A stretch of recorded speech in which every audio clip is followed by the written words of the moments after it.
Bonjour.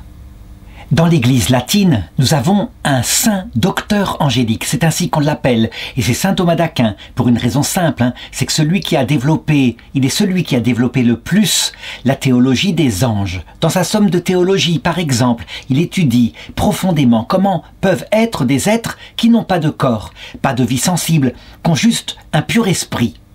Eh bien, du côté de l'Église orthodoxe, il y a aussi quelqu'un qui pourrait s'appeler le docteur angélique, et c'est saint Abraham de Smolensk. Il a vécu entre 1150 et 1221, ce qui veut dire qu'il est un petit peu avant la naissance de saint Thomas d'Aquin, mais on ne peut pas le nier. Sa théologie, c'est extraordinaire. Elle est absolument identique à celle de saint Thomas d'Aquin. On se demande parfois, du coup, pourquoi il y a eu division ainsi entre l'Église catholique et l'Église orthodoxe. Lui, il faisait partie d'une branche, la fille aînée de l'Église orthodoxe, donc de l'Église de Constantinople, qui était l'Église de toutes les Russies, du côté de l'Ukraine, du côté de Moscou. Sa caractéristique, c'est qu'il a apporté à la Russie une théologie, et c'était essentiel, il s'en rendait compte, il voulait la répandre partout, chez les gens, parce qu'il était bien conscient que c'est quand on connaît Dieu et son projet et son cœur, et je dirais la finalité de tout cela, c'est comme cela que l'on peut davantage l'aimer. Il estimait que c'était par la lumière de l'explication théologique de toutes les choses que toutes les pratiques monastiques par exemple, mais aussi la vie de piété pour les fidèles, trouvaient leur justification.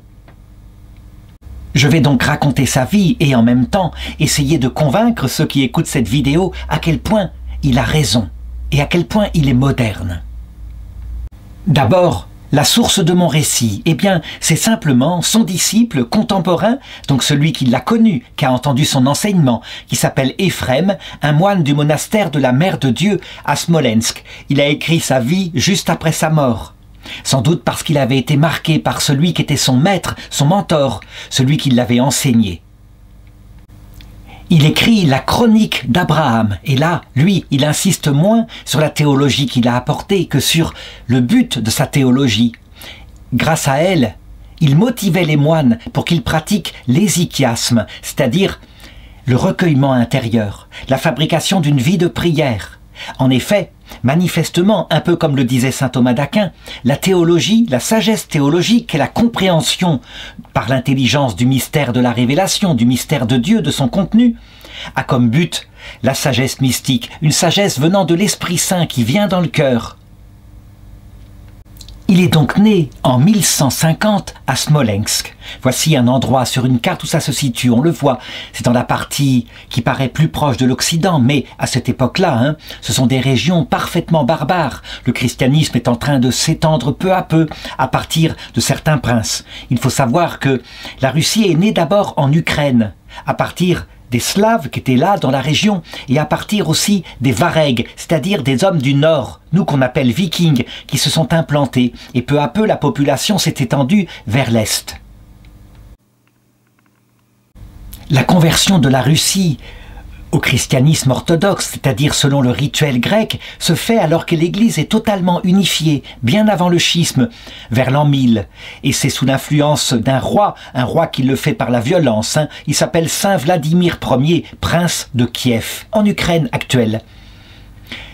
Mais il ne faut pas croire que l'évangile a pénétré les cœurs si rapidement. Les choses se sont faites lentement, comme elles se font partout dans les anciens pays païens. Par exemple, 2 de ses fils, Boris et Gleb, renoncèrent volontairement à leur place sur le trône pour laisser la place à leur frère aîné et furent exécutés de cette façon-là. Ils sont considérés comme des martyrs parce qu'on le voit.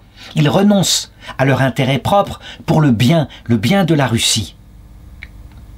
À partir de là, et sous l'influence des princes, on demande à Constantinople d'envoyer des prêtres et des évêques, et aussi des moines, et la vie monastique s'imprime ainsi en Russie. Mais une vie monastique souvent très primitive, c'est-à-dire ceux qui rentrent dans les monastères quelquefois n'ont pas vraiment la vocation, quelquefois c'est pour fuir la misère, et on fait avec. Mais avec une règle sévère, la règle qui vient, elle, de l'Égypte antique, de l'Égypte et des premiers moines, les pères du désert.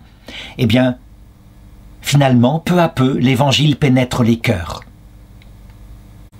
On pense que saint Abraham est rentré dans la vie monastique vers 1172, donc vers l'âge de 22 ans, d'où parfois la confusion entre sa date de naissance 1150 et sa date de sa nouvelle naissance à une vie tout à fait nouvelle 1172. Mais manifestement, il est né en 1150. Et là, évidemment, immédiatement, il se met sous la coupe de son higoumène et de son père maître. Il reçoit toute la formation à la vie spirituelle. Et comme le raconte son biographe, Éphrem, eh bien, c'est un moine plein de zèle, un jeune moine qui veut véritablement recevoir de ses maîtres tout ce dont il a besoin. C'est ainsi qu'il apprend les mystères de l'ascèse qui doit être pratiquée dans un juste milieu, en vue de quelque chose de plus important, la mystique, c'est-à-dire la prière, et éventuellement la prière perpétuelle. Pourquoi est-ce que l'ascèse, c'est-à-dire le sacrifice, est important ? Eh bien, afin de ne pas s'endormir. Même dans la vie monastique, aussi dure soit-elle, on peut finir par s'habituer, par se trouver en terrain conquis, et peu à peu être une de ces vierges qui n'a plus d'huile pour sa lampe lorsque le Seigneur revient. Pourquoi la prière perpétuelle? Parce que il est marqué dans l'Évangile « prier sans cesse », et donc les moines estiment en Orient que c'est à prendre au sens littéral. Évidemment, c'est pratiquement impossible, eh bien, en répétant sans cesse la prière de Jésus, une prière qui est tirée d'un verset de l'Évangile. « Seigneur Jésus, Fils du Dieu vivant, prends pitié de moi, pauvre pécheur. » En la répétant sans cesse et sans cesse, plusieurs milliers de fois par jour, en se prosternant devant Dieu, une prosternation physique réelle, plusieurs centaines de fois par jour, en se servant des images en particulier qui permettent, par la sensibilité, de se tourner vers le spirituel, peu à peu, comme par une habitude, le corps prend l'habitude de prier sans cesse et on se surprend parfois, même la nuit. La prière est répétée automatiquement par la langue. Évidemment, il y aura des critiques plus tard, parce que cette pratique, quelquefois très matérielle, parfois presque superstitieuse, un peu comme le moulin à prière qu'on voit eh bien, du côté de l'Orient, de l'Extrême-Orient, cette pratique a été très critiquée. Très vite, on voit que saint Abraham se rend compte, évidemment, qu'il faut spiritualiser cette pratique. Comment? Eh bien, en étudiant. Et donc c'est ce qu'il fait. Il se passionne pour les Écritures. Il lit en particulier, dira son biographe, il lit les commentaires de l'Écriture par de grands saints qui ont habité du côté de Constantinople. Je pense à saint Jean Chrysostome et d'autres de ce genre. Mais, formé par ses pairs, il ne fait pas que lire les commentaires de l'Écriture, il le sait. Il y a un autre canal par où lui parvient la révélation, la tradition des pères, la façon dont ils ont compris l'Écriture. Et il se rend compte que tout cela, évidemment, comme les commentateurs à cette époque-là suivent le fil de l'Écriture, eh bien tout cela pourrait être structuré de manière cohérente, en partant du début, en passant par le milieu, en terminant par la fin. Et surtout, l'un des mystères qui l'intéresse le plus très vite, dès le début de ses études de théologie, c'est la fin, le but de tout. Où va-t-on? Où est la flèche qu'un archer, qui est la grâce de Dieu, a tirée, qui marche ainsi dans l'air, et c'est ce qu'il vit dans le monastère où il est actuellement. Le chemin. Pour comprendre tout cela, ne faut-il pas connaître le but, là où la flèche doit être plantée, en plein cœur de la cible? Attention, il n'est pas qu'un intellectuel, Certes, il s'est formé dans toutes les sciences, il a appris à penser, à méditer, mais il est un homme de Dieu. En particulier dans ce monastère de la Mère de Dieu, on le voit qui prie intensément devant les icônes de la Vierge Marie. Frère Éphrem raconte que très vite apparaît en lui ce qu'il va appeler le don des larmes. Qu'est-ce que le don des larmes? Eh bien, c'est un phénomène mystique, parfois naturel, parfois extraordinaire en tout cas, qui manifeste l'intensité de sa prière, l'affection qu'il a pour Dieu.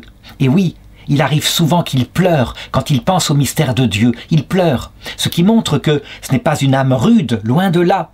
Son âme est affinée par la prière, par la présence de la Vierge Marie. Ce sont des larmes qui coulent réellement, physiquement sur ses joues. Évidemment, dans la spiritualité orthodoxe, quelquefois, parce qu'on a tendance à regarder plutôt la matérialité du phénomène que la cause, qui elle est la seule qui compte et qui parfois ne se voit pas, eh bien, on pense que c'est une pratique, un effort ascétique. En réalité, ce serait plutôt l'effet d'une âme donnée à Dieu avec la sensibilité humaine. Quand on voit par exemple Jésus, quand il pleure à un moment donné à la mort de son ami Lazare. Eh bien, ça n'est pas un charisme, hein, c'est simplement parce qu'il l'aimait et les gens en sont conscients. Ils le disent, voyez comme il l'aimait. Un théologien orthodoxe qui s'appelle Siméon le Nouveau Théologien explique ce phénomène. Il dit « La chaleur du repentir et la chaleur qui vient des profondeurs de l'âme et les larmes qui montent, comme le feu, fondent et enflamment la saleté de notre péché et rendent l'âme qui est souillée par le péché, alors elles la rendent pure. Et ces larmes lui accordent une effusion de lumière par l'inspiration du Saint-Esprit. C'est essentiel pour comprendre Saint Abraham de Smolensk. Je veux dire par là que la sagesse mystique, manifestement, il l'a dès le début de son noviciat. Je dirais qu'il s'est nourri des enseignements de ses pères, de son père maître des novices. Il ne s'est pas trompé de but. Mais, fondé sur cela, il est obligé sans doute de constater que chez certains frères, il y a moins de réflexion profonde et à quel point il serait essentiel de développer maintenant, non seulement pour cette dévotion, mais pour aider cette dévotion, une connaissance théologique du mystère de Dieu. La théologie, lorsqu'elle est faite bien au service de la vie mystique, alors elle est une aide précieuse. Toute sa jeunesse ainsi, il continue d'étudier, il fait venir ici dans le monastère, en conformité avec son père abbé, des grands commentateurs, en particulier les œuvres de saint Antoine le Grand. Lui, c'est un théologien de la vie mystique, des épreuves intérieures qu'arrivent quand on va au désert. Il a décrit parfaitement comment le démon attaque de tous les côtés pour essayer de faire tomber le moine. Il fait venir les commentaires de l'écriture par saint Jean Chrysostome, un ancien patriarche de Constantinople, un homme qu'a connu aussi l'expulsion, le martyre, la souffrance intérieure, et qui donc est un maître spirituel, et bien sûr, saint Éphrem le Syrien et les livres apocryphes. À cœur même de son monastère, dira son disciple, on le voit, qui n'hésite pas à parler à ses frères. Oh, il a, comme naturellement, sortant des découvertes merveilleuses qu'il fait par sa théologie, il a le goût de leur faire partager ses connaissances du mystère de Dieu. Il ne le fait pas tellement pour se vanter, mais c'est comme un zèle apostolique, comme si il savait répandre la connaissance chez ses frères, qui quelquefois sont plus occupés à construire le monastère, à cultiver le jardin. C'est essentiel pour leur vie spirituelle, si bien qu'à un moment donné, vers 1198, il est déjà âgé, il a 48 ans. Son higoumène lui demande d'accepter maintenant de devenir prêtre. C'est quelque chose de fondamental, devenir hiéromoine, comme on dit, c'est-à-dire maintenant de communiquer aux autres frères, mais aussi éventuellement à l'extérieur, parce que ce sera ainsi, le prêtre peut être appelé dans une paroisse, eh bien de leur communiquer non seulement l'Eucharistie, qu'on consacre, qu'on est seul à pouvoir consacrer, mais leur communiquer aussi la parole de Dieu, l'explication de la parole de Dieu. Ce n'est donc pas n'importe quel moine qui est appelé au sacerdoce, c'est un moine savant et il est ordonné prêtre. Il accepte cette charge dans l'humilité, mais aussi probablement, il le sait, c'est sans doute le couronnement de tout ce qu'il a étudié. Et il devient un prêtre amoureux de l'Eucharistie. Il ne passe pas un jour, dit son biographe, sans qu'il ne célèbre le saint mystère de l'Eucharistie. Et ça, c'est une pratique, je dirais, qui n'est pas habituelle. C'est vrai, dans la vie monastique qui est née dans le désert d'Égypte, parfois, il n'y avait aucun prêtre, si ce n'est à 100 km à la ronde. Et donc, on vivait de la présence de Dieu, par l'oraison du cœur, par le cœur à cœur de sa présence réelle. Quand on priait, il venait habiter à l'intérieur de la maison de notre cœur. Et lui, il le sait, le sacrement de l'Eucharistie peut aider très sensiblement à ce que Jésus vienne, puisqu'il descend quand on communie dans le ventre, en vue, évidemment, et tout le monde peut le comprendre, un enfant le comprendrait, en vue de rester dans le cœur. Son biographe insiste en disant ce qui était étonnant chez lui, c'était son immense désir de solitude, de s'unir à Dieu par la prière, et parallèlement, en même temps, son désir d'obtenir des permissions pour sortir de son monastère, pour se rendre, par exemple, dans le monde, pour pouvoir enseigner. En réalité, c'est un apôtre, il est fait pour être missionnaire, et c'est en même temps un moine, c'est du surplus de sa contemplation que vient son amour du prochain. On peut le dire, donc l'amour de Dieu rayonne chez lui à travers son talent, l'enseignement du mystère de Dieu. C'est quelque chose d'assez particulier, et c'est vrai, même si on le retrouve par exemple dans la tradition monastique du côté de l'Irlande. Souvent, les moines étaient en même temps des missionnaires, et parfois ils retournaient dans leur monastère pour devenir ermites. Les choses n'étaient pas si tranchées comme on le voit maintenant, où il y a des ordres qui pratiquent la vocation d'ermite, comme les chartreux chez les latins, d'autres la vocation cénobitique en monastère, comme les bénédictins, d'autres qui deviennent missionnaires, comme les pères de la mission étrangère. Non, lui, tout est mêlé en lui. Et non seulement il se met à parler, mais il se met à écrire. Il y a un livre précieux qui est écrit par lui, qui s'appelle « La parole sur les puissances célestes et sur les raisons de la création de l'homme et sur le départ de l'âme vers l'autre monde ». Un livre qui a été peu étudié, mais dont j'ai pu me procurer, en tout cas un résumé, même si je n'ai pas eu accès directement au livre. Mais quand j'en suis sorti de la lecture de ce résumé, j'ai été stupéfait par la précision, par l'intelligence. On est face ici à une sorte de somme théologique, alors que dans l'Église latine, elles ne sortiront qu'au siècle suivant. Oui, une somme de théologie structurée, organisée, qui commence par le début, l'alpha, pas par la Trinité, mais par l'histoire des anges, et qui se termine par la fin, à savoir la manière dont les hommes sont sauvés. C'est quelque chose qu'on pourrait appeler quelque chose comme un traité d'eschatologie. L'eschatologie, c'est une science particulière en théologie, la science des fins dernières. Il ne s'occupe pas de l'eschatologie du monde, la fin du monde ne l'intéresse pas. Non, de l'eschatologie pour nous, individus, pour nous les hommes, et donc pour les autres créatures qui ont existé avant les hommes, à savoir les anges.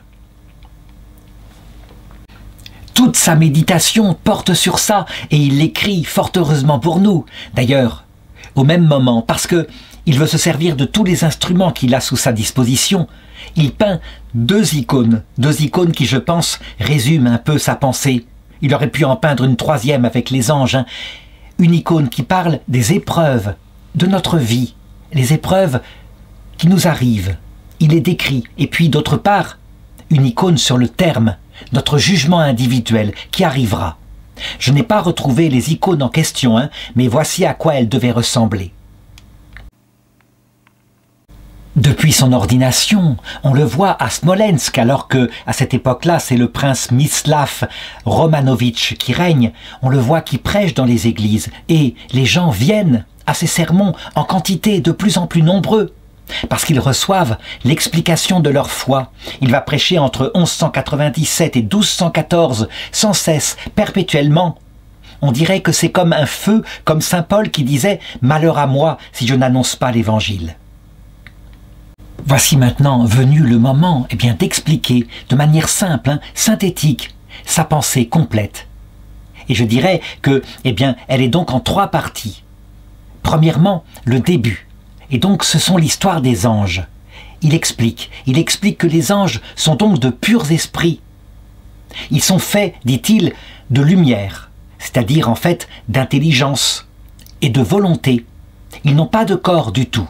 Et là, on rejoint la théologie de saint Thomas d'Aquin. Il explique ensuite, très concrètement, après avoir précisé la nature de ces anges, comment s'est passée leur histoire avec la chute des démons. Il développe ici ce qu'on pourrait appeler une métaphysique de la lumière, c'est-à-dire du pur esprit. Et d'abord, il analyse en disant « Ils ont été créés avec une lumière naturelle qu'ils avaient, qui leur a été communiquée à leur création, une lumière naturelle qui leur permettait de savoir qu'ils étaient donc issus d'un créateur tout-puissant, un créateur dont ils ne connaissaient pas encore l'essence puisqu'ils ne le voyaient pas. Et ensuite, leur a été communiquée une autre lumière, cette fois surnaturelle, qui leur a indiqué qu'ils étaient créés en vue de voir Dieu face à face. Il explique donc que c'est une connaissance qui leur est révélée. Il le dit même, il emploie le terme comme un feu immatériel, nouménal, le terme grec, qui signifie une connaissance du nous, de l'intelligence. À la lumière de cette révélation brillante venant de Dieu, qui leur a tous été donnée, ils sont sans doute des millions d'anges, alors certains ont choisi immédiatement, dans la joie et l'allégresse intérieure, de servir Dieu et de faire sa volonté, tandis que d'autres ont choisi de ne pas servir, de ne pas obéir. En effet, il y avait à l'intérieur de cela une épreuve, évidemment, une épreuve qui était celle de l'obéissance. Parce que, dans la première connaissance, avant que Dieu ne se révèle à eux, ils le savaient. Ils avaient un rôle particulier en vue de la création plus tard des êtres humains, de l'homme et de la femme, et qu'eux auraient un rôle là-dedans. Mais ils saisissaient maintenant que si c'était par l'obéissance qu'on entrait dans la vision de Dieu, probablement ils ne seraient pas les plus doués par rapport à cela que ceux qui seraient créés après eux, avec ce corps que eux n'avaient pas, seraient probablement plus doués sur cette chose essentielle pour entrer dans la vision béatifique. Et donc, les anges qui se révoltèrent contre Dieu furent ceux qui le firent en réalité à cause de leur grand orgueil, ne voulant pas servir des petites créatures misérables qui deviendraient, parce qu'elles obéiraient plus qu'eux, plus grandes qu'eux auprès de Dieu. On le voit. Sa théologie, eh bien, elle se sert d'analyse philosophique, c'est-à-dire que, en connaissant l'intelligence humaine, qui est finalement d'une nature proche de celle des anges, même si elle passe par les sens, donc elle se sert du corps, eh bien, il explique, par une projection philosophique, il explique ce que c'est qu'une pure intelligence, et il se sert aussi de la foi. Donc, il montre que, finalement, Satan est tombé, ainsi que tous les démons, à cause de la chasteté. Mais il ne faut pas voir là la chasteté au sens humain, c'est-à-dire une vertu de chasteté concernant la sexualité. Les anges n'ont pas de sexualité. C'est la chasteté concernant le fait de mettre Dieu seul au-dessus de tout. Et manifestement, le manque de chasteté des anges porte sur l'exaltation de leur propre moi, de leur propre grandeur. Et ils préfèrent mettre leur propre intelligence au-dessus de la révélation de Dieu. Et c'est ainsi qu'il conclut son traité des anges en disant « Ainsi Sataniel, c'est ainsi qu'il l'appelle, investi par Dieu à sa création d'un grand pouvoir, osa faire plus, dépasser la mesure de Dieu, et en conséquence, il fut jeté dans l'abîme, dans le néant. » Quand il dit dans le néant, ça ne veut pas dire qu'il a été anéanti, mais qu'il n'a pas eu la vision béatifique, ce qui fait que sa vie devient vaine. Et pourtant, Sataniel poursuit un projet obstiné, à savoir montrer qu'il a raison, vaincre ce projet de Dieu. On le voit. Donc, eh bien, Saint Abraham de Smolensk donne un rôle très important aux démons. Un rôle très important qui, dans sa prédication plus tard, je vais le raconter un peu après, lui a valu des ennuis. Il continue son histoire, il montre, eh bien, non pas les millions d'années, il n'a pas la science de notre époque, mais les années qui suivent, puis la création de l'homme et de la femme par Dieu, à la place et qui sont finalisés pour prendre la place des démons qui sont tombés. Il développe ici une théologie, mais tout à fait traditionnelle, la théologie du péché originel. Il montre comment Adam et Ève furent créés, non plus dans la vision béatifique, mais dans un lieu où la présence de Dieu était si intense que c'était comme un paradis. C'est ce qu'on appelle le paradis terrestre. Et que Sataniel eut la possibilité de les approcher à un moment donné. Que Adam et Ève étaient donc sages, remplis d'une grâce qui permettait, évidemment, qu'ils puissent résister aux tentations de Sataniel, qui eux, eh bien, se contentaient de les approcher de l'extérieur en leur montrant la grandeur de sa propre révolte. Devenir libre, choisir soi-même ce qui est le bien et ce qui est le mal. Et on le sait, ici c'est la même théologie que dans l'Église latine, ils chutèrent, ils suivirent la tentation du démon, ils firent vraiment cela dans un acte de liberté, étant donné qu'ils avaient reçu toute la force qu'il leur fallait pour résister à la tentation. Ainsi, en tombant et en désobéissant à leur tour à Dieu, eh bien, c'est ce qu'il dit, saint Abraham, ils méritaient la damnation éternelle, la souffrance éternelle, et en plus la mort physique et spirituelle. Il développe ici toute une théologie concernant l'immortalité d'Adam et Ève au point de départ. Il le dit, c'était une immortalité de la grâce. Ça veut dire qu'ils n'auraient pas dû passer par la mort, ils seraient montés dans l'autre monde, dans la vision béatifique, directement comme cela. Mais maintenant, puisqu'ils ont péché, alors ils deviennent mortels biologiquement. C'est pas que leur corps a changé de nature, mais c'est que Dieu ne vient pas les chercher et que leur corps, à un moment donné, suivant les lois qui sont à l'intérieur, eh bien, finit par ne plus être assumable par l'âme. Ainsi, on le voit, Il y a une conception très moderne, au point de vue théologique, de l'immortalité d'Adam et Ève et de leur mortalité, qui est physique, qui est naturelle, mais qui vient évidemment du fait que Dieu s'est retiré, qu'il a retiré sa grâce. C'est incroyable, mais quand on lit Saint Abraham, on voit que c'est un récit, il raconte une histoire sainte qui commence par un début, qui continue par un milieu, avec des éléments théologiques à l'intérieur, mais c'est vraiment sous forme d'une histoire. C'est un conte d'ailleurs, hein. On appelle cela le conte, le récit. Donc n'importe qui peut comprendre. On n'est pas comme par exemple chez saint Thomas d'Aquin, l'autre docteur angélique, hein, celui de l'Occident, dans cette analyse très intellectuelle, mais il ne développe pas l'histoire des anges, du moins je ne l'ai pas trouvé. Chez lui, tout est concrètement raconté de cette façon-là. Et il continue son conte en racontant la suite de l'histoire, cette fois des hommes. Il divise l'histoire des hommes en plusieurs phases. Il y a bien sûr la phase avant le péché originel. Et puis, ensuite, arrive la phase que nous vivons maintenant, la phase d'après le péché originel, qu'il divise elle-même en plusieurs phases. D'abord, ce qui précède la venue du cœur de toute l'histoire, la venue du Messie, le Christ, il y a 2000 ans. Pour lui, c'était il y a 1000 ans. Et puis, ce qui suit la venue du Christ, quand tout nous est de nouveau expliqué par le Christ dans cette histoire sainte. Et il termine évidemment par quelque chose qui n'est pas encore réalisé et qui est à venir, à savoir la troisième phase, la deuxième venue du Christ, qui viendra et qui provoquera le jugement individuel, qu'il situe évidemment pour l'heure de notre mort. Alors je passe volontairement sur la phase qui précède la venue du Christ, hein, où là, l'homme était préparé. C'est l'histoire sainte, hein, l'histoire de l'affinement que Dieu a fait à travers des souffrances, en se révélant peu à peu. Mais cela aussi, il le raconte. Il a donc comme une analyse de la pastorale de Dieu qu'on voit à travers tout l'Ancien Testament, pour aborder directement ce qu'il va développer davantage, ce qui intéresse ses moines, notre phase actuelle, entre la première venue du Christ et la seconde venue du Christ. Et qui est la phase, justement, où il va expliquer et justifier l'hésychasme, la nécessité de chercher Dieu, tout le travail qu'il y a à faire sur nous. Là, évidemment, c'est toute la théologie plus tard qui s'est développée en essayant d'étudier la place de la grâce de Dieu et la place de notre liberté, de nos efforts.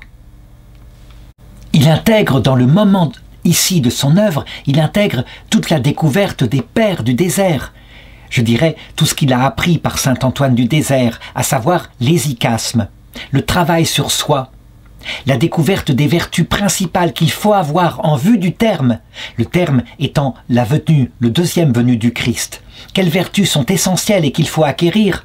Eh bien, ce n'est pas une force de caractère puissant par des exploits ascétiques. Les exploits ascétiques, je l'ai dit, sont nécessaires. Il faut travailler sur soi. C'est un effort. Mais les vertus principales sont donc le repentir et l'amour, c'est-à-dire l'humilité d'un cœur qui se reconnaît devant Dieu comme incapable de faire sans l'aide de sa grâce, et à cause de cela, un amour qui va se développer à la fois pour Dieu et pour le prochain.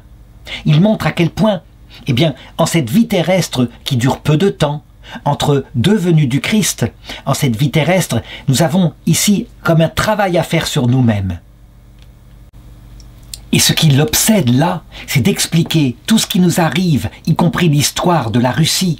L'histoire, eh bien, des événements historiques qui arrivent, les malheurs qui tombent sur les peuples, de les expliquer par cette purification que Dieu est en train de faire en vue du jugement individuel. Parce que le but est là.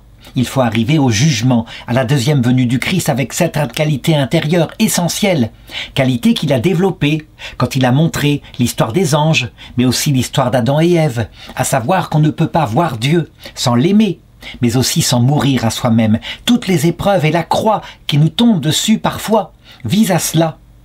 Mourir à soi-même, c'est-à-dire ne pas avoir d'illusion sur soi, atteindre à une pauvreté totale, et je dirais même que éventuellement, la fragilité que Dieu nous a laissée, suite au péché originel, sert au même but, que nous découvrions que nous ne pouvons rien faire sans l'aide du Sauveur.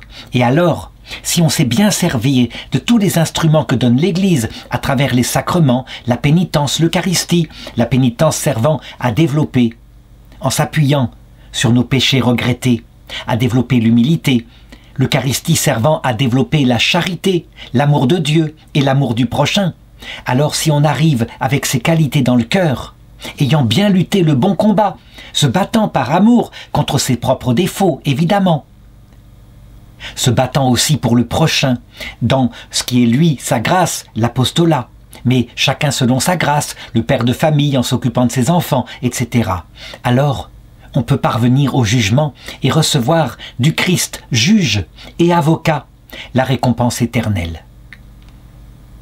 Il me faut absolument insister sur cette notion d'eschatologie qui l'a véritablement obsédé toute sa vie. On peut le dire, hein, c'est parce qu'il passait son temps à contempler ce qui arrive bientôt, à savoir l'arrivée du Christ, le retour à l'heure de la mort, et ce qui allait se passer avec le jugement, qu'il peint une icône pour bien l'expliquer, une icône qui peut-être ressemblait à cela.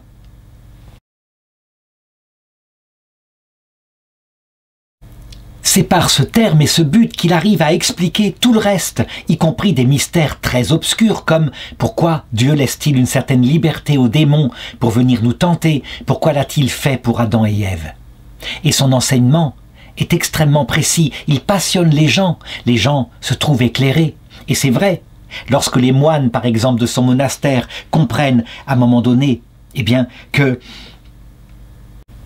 tous les exercices qu'on leur apprend, la prière perpétuelle, les jeûnes, les veilles, les prières, ont un but très précis, que ce n'est pas en l'air que ça a été inventé par les anciens pères. Alors tout d'un coup, leur zèle en est augmenté, parce qu'on ne fait bien que ce qu'on comprend bien. Nous ne sommes pas des esclaves, nous sommes des enfants de Dieu. L'esclave, on lui donne une tâche, on ne lui explique pas, on n'a pas besoin de comprendre, il l'a fait matériellement. L'enfant de Dieu, l'épouse de Dieu, elle sait pourquoi cette tâche a un but. Et donc, elle le fait beaucoup plus efficacement. C'est donc un enseignement génial, harmonieux et simplement raconté qu'il donne, qui, évidemment, quand il y a des grands théologiens venant de l'Orient, une terre cultivée venant de Grèce en particulier, ceux qui ont, eh bien, pendant 1000 ans, donné les 7 premiers conciles œcuméniques et qui viennent et qui entendent son enseignement, eh bien, certains trouvent quelques petites choses à redire, en particulier la place immense qu'il donne au démon. Le démon qui s'est révolté contre Dieu, je l'ai dit tout à l'heure, et Dieu qui laisse le démon véritablement agir sur l'homme, au point qu'à un moment donné, parce qu'il y a une hérésie qui court en Occident, qu'on appelle le catharisme, autrement dit le manichéisme, et qui consiste à dire que toute l'explication du monde se trouve dans le combat entre deux dieux, le Dieu du bien qu'a créé l'esprit et le Dieu du mal qu'a créé la matière, et que les deux sont presque à égalité.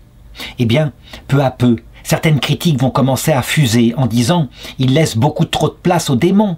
On dirait presque qu'il tombe dans l'hérésie manichéenne.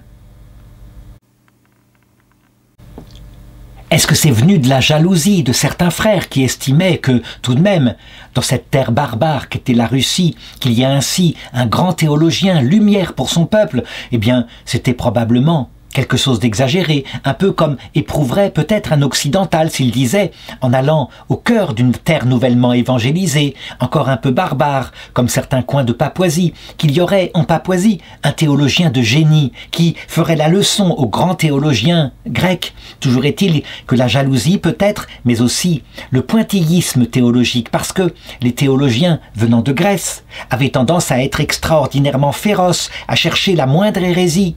C'est ainsi ils se comportaient, ils avaient pris l'habitude de mettre leur irascible sur la perfection précise de la théologie. Et lui, manifestement, eh bien, il maniait une façon de présenter la théologie qui était comme une histoire sainte où tout était intégré, quelque chose de peu habituel. Donc voici que des juges sévères commencent à le dénoncer auprès de l'évêque. Du coup, on lance une enquête, on regarde sur quoi il s'appuie pour dire tout cela. Et lui, il répond simplement, eh bien, sur la lecture des pères de l'Église, en particulier des grands théologiens, mais il a simplement repensé cela dans une harmonie qu'il a par lui-même créée. Et on voit qu'il s'appuie aussi sur des livres apocryphes qu'il a fait venir. Des livres apocryphes, comme par exemple, probablement, Eh bien, le livre d'Enoch, des choses comme cela. Bref, il commence à être mis en accusation, et d'étape en étape, d'accusation en accusation, parce qu'il est suspecté. Voici qu'un bruit court, comme quoi, peut-être quand il part ainsi, qu'il sort du monastère pour aller prêcher dans des églises, eh bien, il en profite pour se livrer à des péchés de chair en particulier, des rumeurs absolument fausses, mais c'est ainsi. Parce que quand le doute et une enquête est lancée, parfois les gens qui ne savent pas la raison de l'enquête, eh bien ils trouvent n'importe quelle explication. On l'a vu par exemple chez nous, en Occident, avec Saint Padre Pio. Saint Padre Pio, qui était un homme de Dieu manifestement, il est canonisé.